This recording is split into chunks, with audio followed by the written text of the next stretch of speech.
നമസ്കാരം. പാലക്കാട് നിയമസഭാ ഉപതെരഞ്ഞെടുപ്പിൽ ബി.ജെ.പിയുടെ തോൽവി ബി.ജെ.പിയിൽ ഒരു വൻ പൊട്ടിത്തെറിയിലേക്കാണ് പോകുന്നത്. അതായത് ബി.ജെ.പി സംസ്ഥാന ഘടകത്തിൽ വി മുരളീധരൻ ജ്യേഷ്ഠനും കെ സുരേന്ദ്രൻ അനിയനുമായി ബി.ജെ.പി സംസ്ഥാന നേതൃത്വം അരങ്ങുവാണിരുന്ന ആ ഒരു കാലം ഇതാ തീരുന്നു എന്ന് തന്നെ പറയേണ്ടി വരും. അതായത് വി മുരളീധരൻ കെ സുരേന്ദ്രനെ ഒഴിവാക്കുന്നു എന്നാണ് ഇപ്പോൾ ബി.ജെ.പിക്കകത്ത് കേൾക്കുന്ന സംസാരം.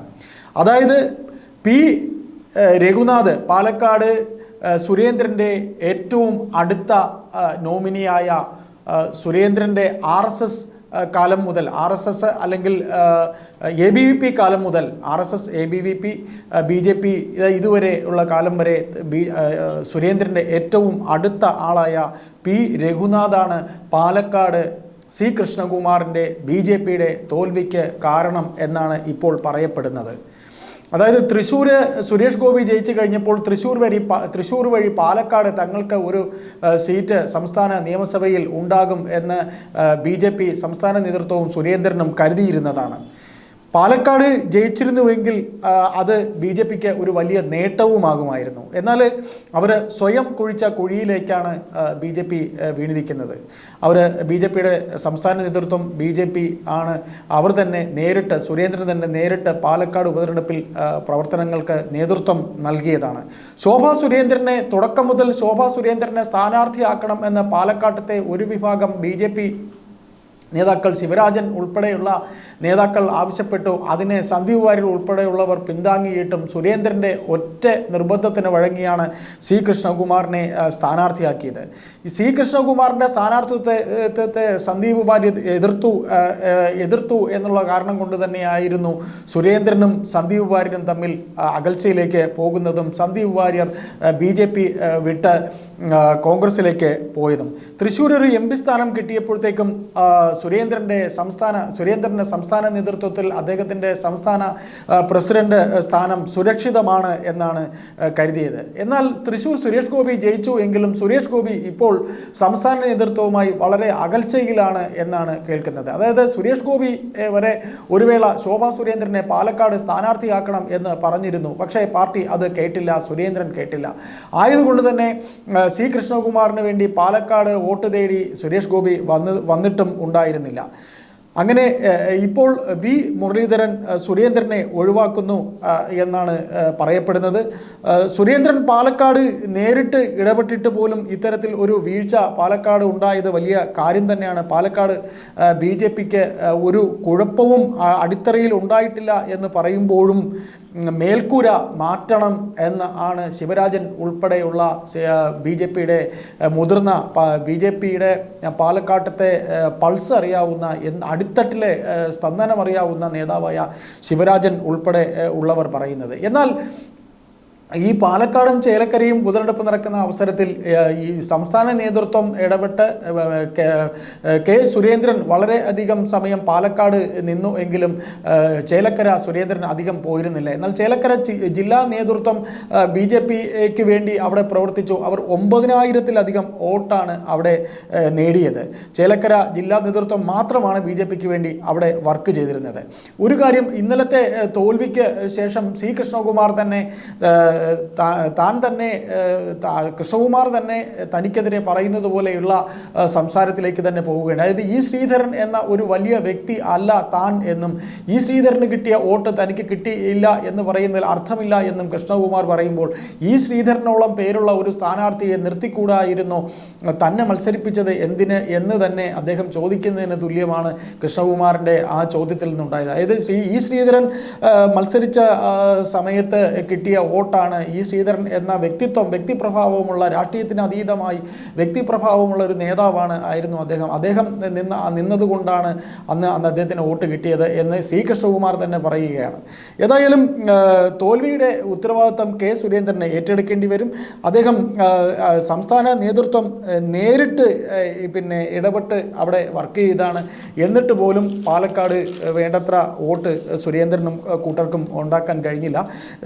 അതായത് സുരേന്ദ്രൻ്റെ സ്വന്തം നോമിനിയായ കൃഷ്ണകുമാറിനെ ആണ് അവിടെ സ്ഥാനാർത്ഥിയാക്കിയത്. കൂടാതെ പിന്നെ സുരേന്ദ്രൻ സന്ദീപ് വാര്യരെ വളരെ ഒരു ചീള് കേസാക്കിയിട്ട് വളരെ ഒരു ലോ ലെവൽ ആക്കി ഒക്കെ വളരെ പുച്ഛത്തോടെയൊക്കെയാണ് കണ്ടത്. ഏതായാലും സന്ദീപ് വാര്യർ BJP വിട്ട് കോൺഗ്രസിലേക്ക് പോകുമ്പോൾ അതിന് സന്ദീപ് വാര്യരുടെ അനുകൂലികളായിട്ടുള്ളവരുടെ വോട്ട് എന്ത് വന്നാലും BJPയിൽ നിന്ന് കോൺഗ്രസിന് കിട്ടിയിട്ടുണ്ടാകും. പാലക്കാട് മുനിസിപ്പാലിറ്റിയിൽ 10,000 വോട്ടിൻ്റെ ചോർച്ചയാണ് BJPക്ക് ഉണ്ടായത്. പാലക്കാട് ശോഭാ സുരേന്ദ്രൻ ഈ പ്രശ്നത്തിൽ പാലക്കാട്ടെ പ്രശ്നത്തിൽ കേന്ദ്ര നേതൃത്വത്തിന് ഏതായാലും കത്തയക്കും, അല്ലെങ്കിൽ കേന്ദ്ര നേതൃത്വത്തെ സമീപിച്ചിട്ടുണ്ട് എന്ന വാർത്തയാണ് കേൾക്കുന്നത്. ഏതായാലും കൃഷ്ണകുമാർ തോറ്റു എന്നുണ്ടെങ്കിലും സംസ്ഥാന നേതൃത്വവും സംസ്ഥാനത്തെ BJPയും ലക്ഷ്യമിടുന്നത് കൃഷ്ണകുമാറിനെയല്ല, മറിച്ച് സുരേന്ദ്രനെയാണ്. BJPക്ക് ചേലക്കര ജില്ലാ നേതൃത്വം, BJPയുടെ ജില്ലാ നേതൃത്വം ചേലക്കര മാത്രമാണ്. അവരുടെ ജില്ലാ നേതൃത്വം BJPയുടെ ഇലക്ഷൻ വർക്കിന് ചുക്കാൻ പിടിച്ചു, എന്നാൽ സുരേന്ദ്രൻ അവിടെ അധികം പോയില്ല എന്ന് പറയുമ്പോഴും 9,000-ലധികം വോട്ട് കഴിഞ്ഞ തവണ കിട്ടിയതിനേക്കാൾ BJPക്ക് അവിടെ കിട്ടിയിട്ടുണ്ട്. BJPക്ക് ചേലക്കര കിട്ടിയിട്ടുണ്ട്. അപ്പോൾ ഇങ്ങനെ നാം പറഞ്ഞു വരുമ്പോൾ ഒരു വേള സുരേന്ദ്രൻ V മുരളീധരൻ സഖ്യം BJPയുടെ ശക്തി ദുർഗമായി സംസ്ഥാന നേതൃത്വത്തിൽ വിരാജിക്കുമ്പോൾ കൃഷ്ണദാസ് പക്ഷത്തേക്ക് ഒതുക്കിയിരുന്നതാണ്. ഇന്നിപ്പോൾ കൃഷ്ണദാസ് പക്ഷം തല ഉയർത്തിയിരിക്കുന്നു. അവർ ശരിക്കും തൃശ്ശൂർ വഴി പാലക്കാട് BJPക്ക് കിട്ടേണ്ടതായിരുന്നു, അത് സുരേന്ദ്രനായിരുന്നു അതിന് കാരണം എന്ന് പറയുന്നു. അതുപോലെ V ഗോപാലകൃഷ്ണൻ പറയുന്നു, നിങ്ങൾ എന്നോട് ചോദിക്കുന്നതിന് പകരം നിങ്ങൾ പിന്നെ സുരേന്ദ്രനോട് ചോദിക്കൂ എന്ന് പല ചോദ്യങ്ങൾക്കും അദ്ദേഹം പറയുന്നുണ്ട്. അന്ന് ഈ ഇലക്ഷൻ തുടങ്ങുന്നതിന് മുമ്പ് തന്നെ സ്ഥാനാർത്ഥി നിർണയത്തിൽ ശോഭാ സുരേന്ദ്രന് വേണ്ടി പലരും വാദിച്ചിരുന്നു. ഫ്ലെക്സ് വരെ ശോഭാ സുരേന്ദ്രന് വേണ്ടി അവിടെ വെച്ചിരുന്നതാണ്. എന്നിട്ട് കൃഷ്ണകുമാർ വന്നപ്പോഴത്തേക്കും ആ ഫ്ലെക്സുകൾ എടുത്തവർ അവരുടെ വിഷമം, ആ ഫ്ലെക്സുകൾ അവർ കത്തിച്ചു തീർക്കുകയാണ് ഉണ്ടായത്. ഏതായാലും ശിവരാജനെ പോലെയുള്ള നേതാക്കൾ ശോഭാ സുരേന്ദ്രനെ നിർത്തിയിരുന്നെങ്കിൽ ജയിക്കുമായിരുന്നു എന്നൊക്കെ പറയുമ്പോൾ അതിൽ ഒരുപാട് അർത്ഥങ്ങളുണ്ട്.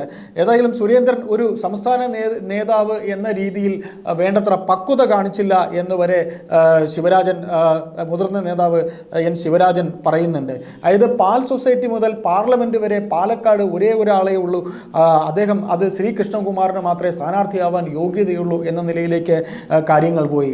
ശ്രീ കൃഷ്ണകുമാറിന് റിയൽ എസ്റ്റേറ്റ് കച്ചവടം മുതൽ എല്ലാ മേഖലയിലും വളരെ കച്ചവട താല്പര്യമുള്ള ആളായിരുന്നു എന്നാണ് പറയുന്നത്. അതായത് കൃഷ്ണകുമാറിൻ്റെ ഭാര്യയ്ക്ക് വരെ എതിരെയും BJPക്കകത്ത് ഇപ്പോൾ പടയൊരുക്കം ഉണ്ട്. ഭാര്യാമാതാവിനെ വീട്ടിൽ നിന്ന് പുറത്താക്കിയ ആളാണ് എന്നും ഭാര്യാമാതാവ് കൃഷ്ണകുമാറിൻ്റെ ഭാര്യയ്ക്കുമെതിരെ പത്രസമ്മേളനം നടത്തി എന്നുവരെ ഇപ്പോൾ കേൾക്കുന്നുണ്ട്. ഏതായാലും പാലക്കാട്ടത്തെ തോൽവിയിൽ സന്ദീപ് വചസ്പതിയും ഗോപാലകൃഷ്ണനും N ശിവരാജനും ഒക്കെ ഇപ്പോൾ സംസ്ഥാന നേതൃത്വത്തിനെതിരെ വളരെ രൂക്ഷമായ ഭാഷയിലാണ് സംസാരിക്കുന്നത്. ഇത്തരത്തിൽ സുരേന്ദ്രന് എതിരായി ഇതാ വൻ പടയൊരുക്കം കൃഷ്ണദാസ് പക്ഷവും ശക്തമാക്കിയിട്ടുണ്ട്. സുരേന്ദ്രനെതിരെ വാളോങ്ങി സംസ്ഥാന നേതൃത്വത്തിൽ പലരും നിൽക്കുകയാണ്. ഏതായാലും അടിയന്തരമായി ഒരു ആഭ്യന്തര കോർ കമ്മിറ്റി കൂടണം എന്ന് തന്നെ BJPയുടെ സംസ്ഥാന നേതൃത്വം പറയുന്നുണ്ട്. എന്നാൽ ശിവരാജനെ പോലുള്ള നേതാക്കൾ പറയുന്നത് അടിത്തട്ടിന് യാതൊരു കുഴപ്പവും ഉണ്ടായിട്ടില്ല, മേൽക്കൂരയ്ക്കാണ് പ്രശ്നമെന്നാണ്. ഞങ്ങളിതെല്ലാം തിരുത്തി അടുത്ത 2026 തിരഞ്ഞെടുപ്പിൽ വരും എന്ന് തന്നെയാണ് പറയുന്നത്.